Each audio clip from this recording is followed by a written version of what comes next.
Meus amigos, hoje eu gostaria de falar sobre direitos. Direitos humanos, direitos sociais, direitos trabalhistas, direitos das minorias, enfim, direitos sociais. Quando falamos em direitos sociais, o que nos vem à mente, a primeira coisa que nos vem à mente é algo muito positivo. É bom viver numa sociedade onde os direitos sociais sejam mais amplos, maiores, abranjam um maior número de pessoas, onde estejamos mais garantidos. Portanto, nada obstar a que se lute por cada vez mais direitos. Certo? Não. Infelizmente não está certo. Aqui nós estamos diante de um típico caso de falha cognitiva. Nós rapidamente identificamos que o estabelecimento de algum direito social gera benefício para alguém, portanto, gera um aumento do bem-estar para essa pessoa. Mas, normalmente, nós falhamos em identificar que todo direito significa automaticamente a imposição de uma mudança de comportamento de alguém. O que eu quero dizer com isso?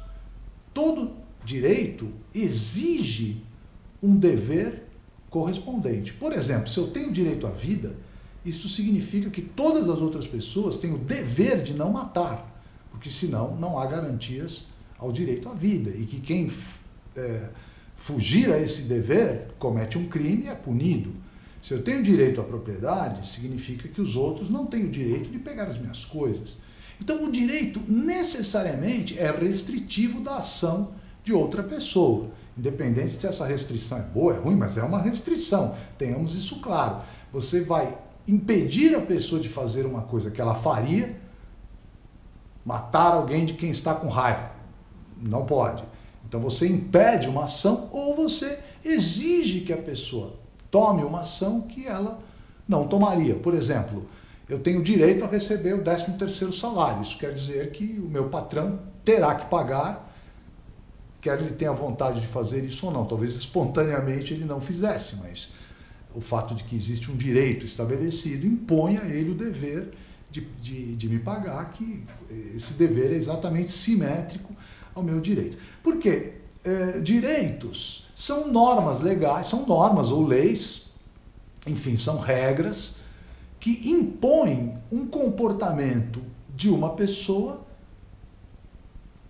em direção a promover um bem-estar de outra. Por exemplo, impõe a um patrão que pague o 13º na direção de um Natal melhor para todos os que trabalham. Há uma série de mitos sobre direitos, né? Nós não podemos... uma coisa que eu quero enfatizar aqui é que direitos são direitos entre seres humanos. Nós não podemos estabelecer direitos sobre a natureza. Por exemplo, o direito à vida, eu não posso... Se eu sou informado que estou com câncer, eu não posso entrar na justiça com uma liminar dizendo que é injusto que eu morra de câncer e pedindo que... Enfim, não há controle sobre a natureza, né? Outro dia um humorista desses de internet, uma notícia falsa dizendo que alguém havia ganho num tribunal o direito dos homens engravidarem. Então é lógico que a igualdade de gêneros só pode ocorrer dentro daquilo que está sob domínio do ser humano. Então não há direito sobre a natureza. Não existe, por exemplo, direito à água. O direito à água, claro, é o direito dos governos cuidarem bem, distribuírem a água, etc. Agora, se não houver absolutamente água, então, infelizmente, não existirá o direito à água. No deserto do Saara não adianta se estabelecer o direito à água, porque não existe a água. Enfim, direitos dos animais. Só funciona porque os direitos dos animais obrigam seres humanos a desistirem de comportamentos que passam a ser considerados criminosos. Então, o ser humano tem que se abster de maltratar um animal em função da existência de uma lei, de uma regra, de um direito dos animais. Mas não adiantaria nada querer legislar sobre o comportamento dos animais entre si, dizer que como as zebras têm o direito à vida, os leões têm a obrigação de virar vegetarianos. Essa lei, obviamente, não funcionaria. Então, nós estamos... ou seja, o direito, ele impõe a alguém algo que vai melhorar a situação de outra pessoa. Direitos trabalhistas são bons? Sempre há um lado bom, porque melhora o bem-estar de alguém, mas há sempre um outro lado. o direito que é criado para o trabalhador é um dever criado para a empresa.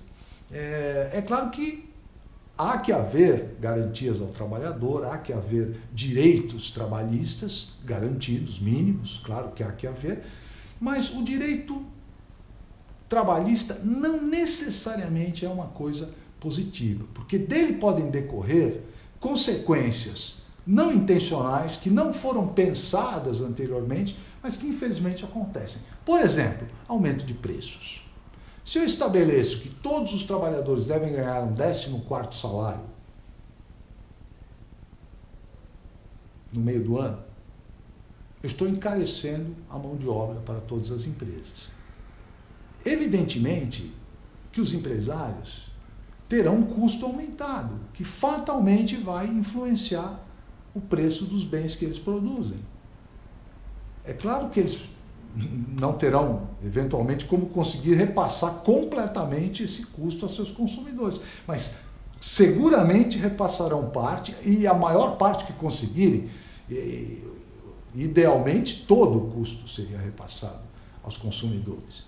Então, aquilo muitas vezes que é recebido com uma mão, perde-se com a outra. Recebo um 14º salário, mas pago um aumento de preços por conta do aumento de custos que foi gerado para as empresas.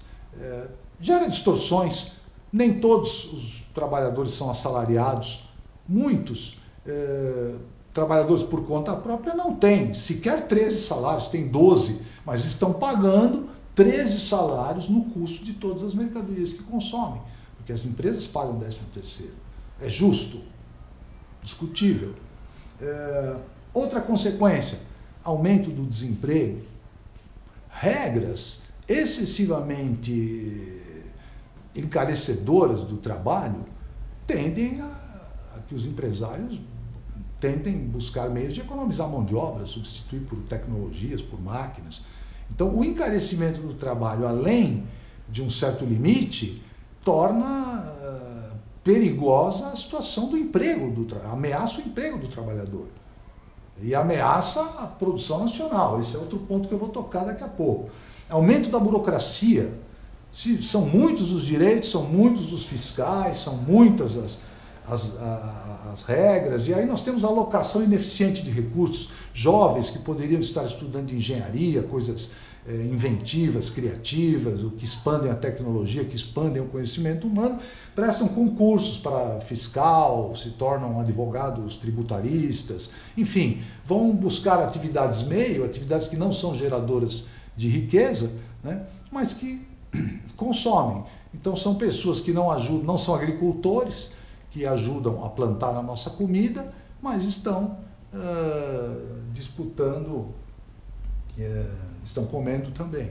Então são trabalhadores que pesam sobre o conjunto da economia. Claro que toda a economia precisa de trabalhadores burocráticos, mas como eles estão numa atividade meio e não numa atividade fim, eles devem ser poucos e de alta qualidade, de alta produtividade, de maneira que a sua existência seja plenamente justificada.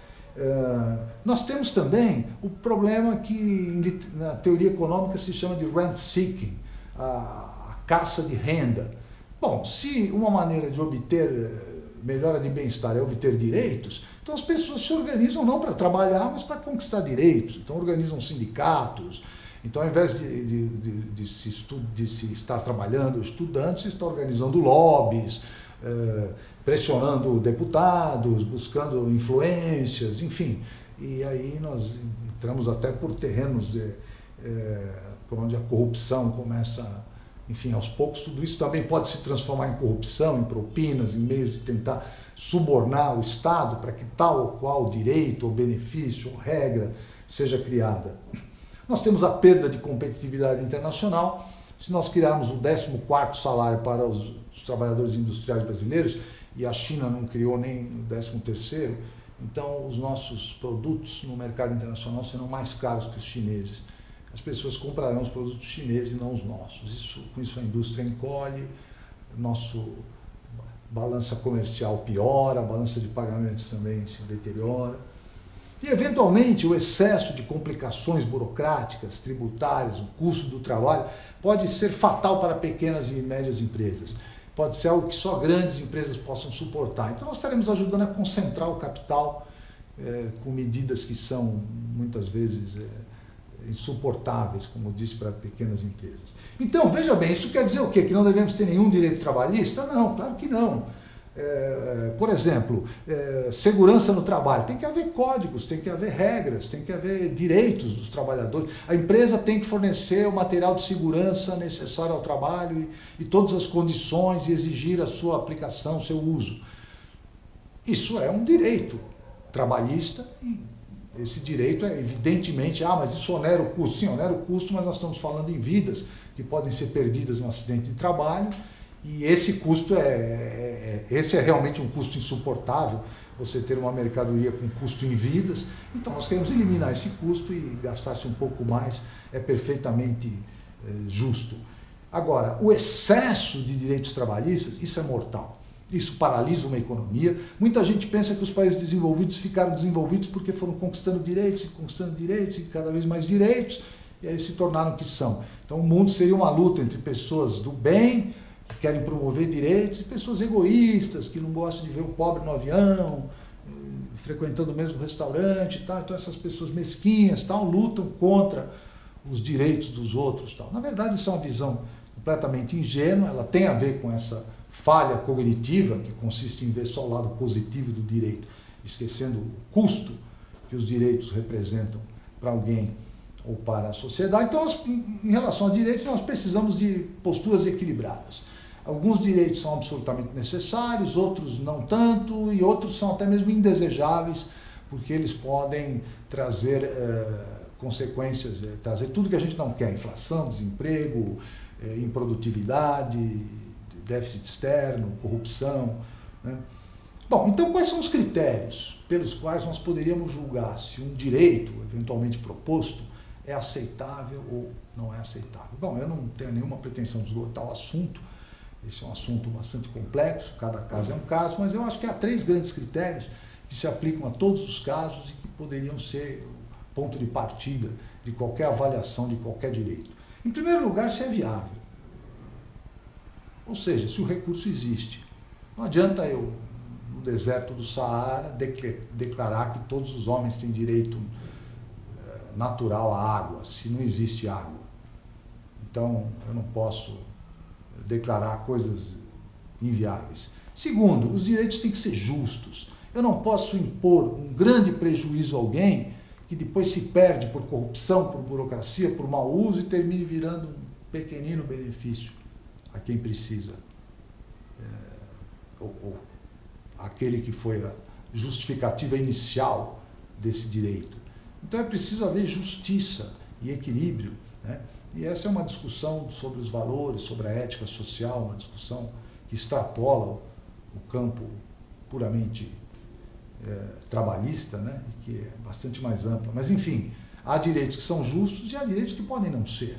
E cada caso deve ser avaliado. E, por último, a eficiência econômica. Há direitos cuja promoção torna a sociedade, a produção mais eficiente e a sociedade mais afluente. E há direitos que, quando são excessivos ou mal colocados, eles simplesmente travam a economia, destroem empregos, destroem oportunidades, destroem competitividades, condenam ao atraso e à pobreza. Então, essa falha cognitiva, nós temos que ter consciência dela. Por quê? Porque há aqueles que, em proveito próprio, exploram as nossas falhas cognitivas. Os empresários são estudiosos, né, através da propaganda, de como nos vender mais. Um vendedor quer vender. Quer a gente precise muito, quer a gente precise pouco, quer a gente apenas deseje, mas, enfim, uma empresa busca vender e explora falhas cognitivas. Isso é algo... todo mundo já sabe que a publicidade funciona assim, nós não caímos tão facilmente. E a publicidade tem que se sofisticar, tal, e, enfim, esse é um jogo social no qual todos estamos envolvidos, né? E não deve haver paternalismos, né?